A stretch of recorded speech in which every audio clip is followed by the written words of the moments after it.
আগামী কয়েকদিনে আবহাওয়ার বড় পরিবর্তন হতে চলেছে বাংলায়। প্রবল ঝড় বৃষ্টির পরিস্থিতি তৈরি হবে উত্তর সহ দক্ষিণবঙ্গের একাধিক জেলায়। সেই সঙ্গে তাপপ্রবাহের সতর্কতাও জারি করেছে আলিপুর আবহাওয়া দপ্তর।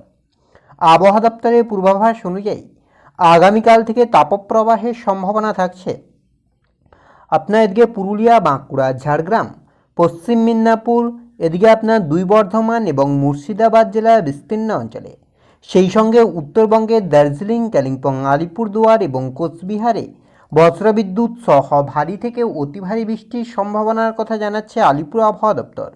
সেই সঙ্গে ঘন্টায় 40 থেকে 50 কিলোমিটার বেগে ঝড়ো হাওয়া বইতে পারে।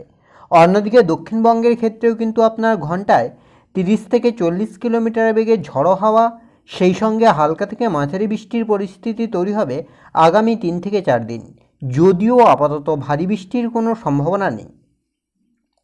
সেক্ষেত্রে আগামী কয়েকদিনে বাংলার আবহাওয়ার কতটা কী পরিবর্তন হতে পারে, কোন কোন জেলায় হালকা বৃষ্টির সম্ভাবনা রয়েছে, কোন কোন জেলায় ভারী বৃষ্টি হতে পারে, তাপমাত্রা নিয়ে বা কী আপডেট দিচ্ছে আলিপুর আবহাওয়া দপ্তর, সবটাই বিস্তারিতভাবে আলোচনা করব এই ভিডিওতে। তাই ভিডিওটি অবশ্যই শেষ পর্যন্ত দেখুন। আর এই মুহূর্তে আপনার অঞ্চলে আবহাওয়া কেমন তাও বিস্তারিতভাবে কমেন্ট করে জানান। সেক্ষেত্রে সবার প্রথমে যদি আমরা স্যাটেলাইট চিত্রের মাধ্যমে দেখার চেষ্টা করি যে ঠিক এই মুহূর্তে বাংলার আবহাওয়ার পরিস্থিতি কী রয়েছে, কোথায় কতটা পরিবর্তন, কোথায় কতটা বৃষ্টি। তো স্যাটেলাইট চিত্র যেটা এই মুহূর্তে বলছে আপনার এদিকে কলকাতা, হাওড়া, হুগলি, দীঘা, কন্টাই, হলদিয়া, খড়গপুর, ঝাড়গ্রাম, এদিকে আপনার পুরুলিয়া, বাঁকুড়া, দুর্গাপুর, বর্ধমান, আরামবাগ, চন্দননগর, কাটোয়া সর্বত্রই মোটামুটি আকাশ পরিষ্কার থাকছে, কোথাও কিন্তু সেভাবে আপাতত বৃষ্টি নেই। অন্যদিকে আপনার মালদা, উত্তরবঙ্গের মালদা, দুই দিনাজপুরের ক্ষেত্রেও মোটামুটি আকাশ পরিষ্কার থাকছে, আপাতত সেভাবে কোনো পরিবর্তন লক্ষ্য করা যাচ্ছে না।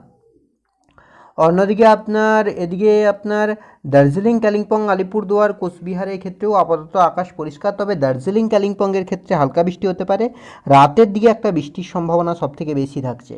অন্যদিকে বাংলাদেশের ক্ষেত্রেও মোটামুটি আকাশ পরিষ্কার থাকছে, আপাতত সেভাবে কোনো পরিবর্তন লক্ষ্য করা যাচ্ছে না, আপাতত সেভাবে মেঘ দেখা যাচ্ছে না কিন্তু আপনার বাংলাদেশের আকাশে। সেই সঙ্গে ত্রিপুরার ক্ষেত্রেও কিন্তু প্রায় একই পরিস্থিতি। তো এবার যদি আমরা একটু আলিপুর আবহাওয়া দপ্তরের অফিসিয়াল আপডেটের দিকে লক্ষ্য করি যে ঝড় বৃষ্টি নিয়ে কী অফিসিয়াল আপডেট দিচ্ছে আলিপুর আবহাওয়া দপ্তর, তারপরেই অবশ্যই আমরা তাপমাত্রা, মেঘলা আকাশ এবং বৃষ্টির দিকে লক্ষ্য করব। সেক্ষেত্রে আলিপুর আবহাওয়া দপ্তরের অফিসিয়াল আপডেট যেটা বলছে আপনার আজ রাতে উত্তরবঙ্গের পাশাপাশি দক্ষিণবঙ্গের সব কয়টি জেলাতেও কিন্তু ঝড় বৃষ্টির সম্ভাবনা থাকছে, তবে উত্তরবঙ্গের থেকে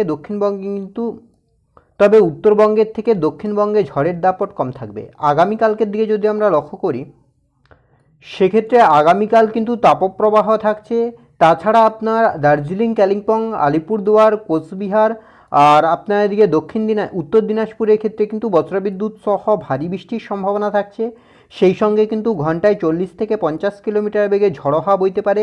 অন্যদিকে আপনার বৃষ্টি সেভাবে থাকছে না দক্ষিণবঙ্গের 2-3টে জেলা ছাড়া, আর তাপপ্রবাহ থাকছে আপনার পশ্চিম বর্ধমান, পুরুলিয়া, বাঁকুড়া, পশ্চিম মেদিনীপুরে।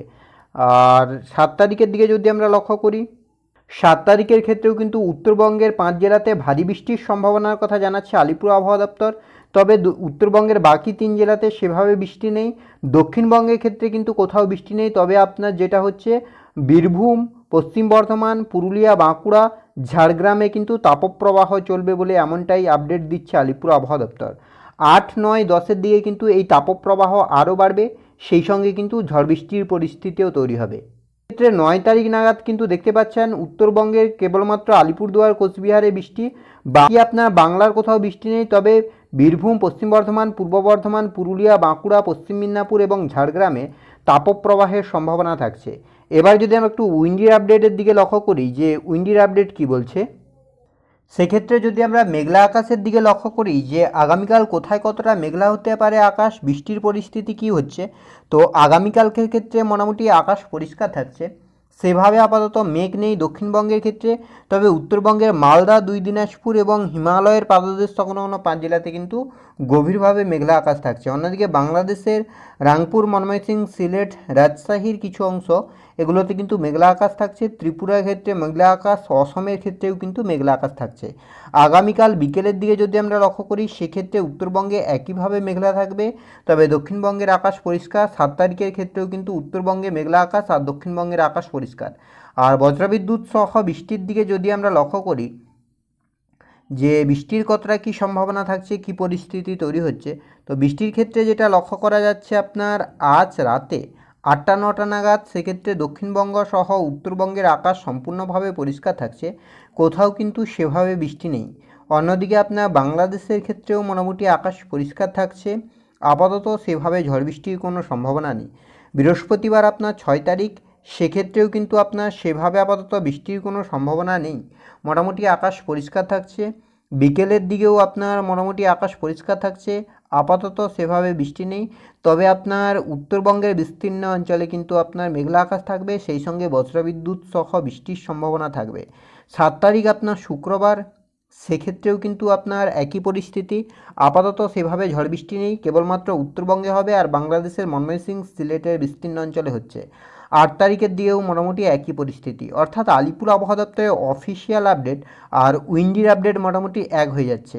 আপাতত দক্ষিণবঙ্গে সেভাবে বৃষ্টি নেই 9 তারিখ, 10 তারিখ, 11 তারিখ, 12 তারিখ, 13 তারিখ, 13-14 তারিখ পর্যন্ত যেটা লক্ষ্য করা যাচ্ছে, আপাতত দক্ষিণবঙ্গে সেভাবে কিন্তু বৃষ্টির সম্ভাবনা নেই। মাঝে মধ্যে কোথাও কোথাও বিক্ষিপ্তভাবে হালকা থেকে মাঝারি বৃষ্টি হতে পারে। আর তাপপ্রবাহের সম্ভাবনা কিন্তু ইতিমধ্যেই জারি করেছে আলিপুর আবহাওয়া দপ্তর। এবার যদি আমরা একটু তাপমাত্রার দিকে লক্ষ্য করি যে তাপমাত্রা কতটা কি বাড়ছে, কতটা কি কমছে, কেননা ইতিমধ্যেই তাপপ্রবাহ আসতে চলেছে বাংলায়। সেক্ষেত্রে কলকাতার তাপমাত্রার দিকে যদি আমরা লক্ষ্য করি, তাহলে কলকাতার তাপমাত্রা যেটা বলছে আপনার আগামীকাল আপনার থাকছে 36, শুক্রবারের ক্ষেত্রে সেটা 37, শনিবারের ক্ষেত্রে 37, রবিবারের ক্ষেত্রেও 37, সোমবারের ক্ষেত্রেও 37। অর্থাৎ আগামী কয়েকদিন কলকাতার তাপমাত্রা কিন্তু 37-38-এর কাছাকাছি থাকবে। তবে পশ্চিমের যে জেলাগুলি রয়েছে পুরুলিয়া, বাঁকুড়া, বর্ধমান, এগুলোতে কিন্তু তাপমাত্রা বেশ খানিকটা বাড়বে, আপনার মোটামুটি 40-এর ওপরে চলে যাওয়ার সম্ভাবনা থাকছে। সেক্ষেত্রে যদি আমরা বাঁকুড়ার দিকে লক্ষ্য করি যে বাঁকুড়ার তাপমাত্রা কি বলছে, তো আগামীকাল 41 থাকছে, শুক্রবার 42 হয়ে যাচ্ছে, শনিবারের ক্ষেত্রে 43 হচ্ছে, রবিবারের ক্ষেত্রে 44 হচ্ছে, সোমবারের ক্ষেত্রে 45। মানে যেটা বোঝা যাচ্ছে আগামী কয়েকদিনে কিন্তু পশ্চিমের যে জেলাগুলি রয়েছে তার তাপমাত্রা ইতিমধ্যেই 45-46-এর কাছাকাছি পৌঁছে যাওয়ার সম্ভাবনা থাকছে। তো এই ছিল এই মুহূর্তের আবহাওয়ার আপডেট। পরবর্তী আপডেট পাওয়ার জন্য অবশ্যই আমাদের চ্যানেলটিকে সাবস্ক্রাইব করে আমাদের সঙ্গে থাকুন।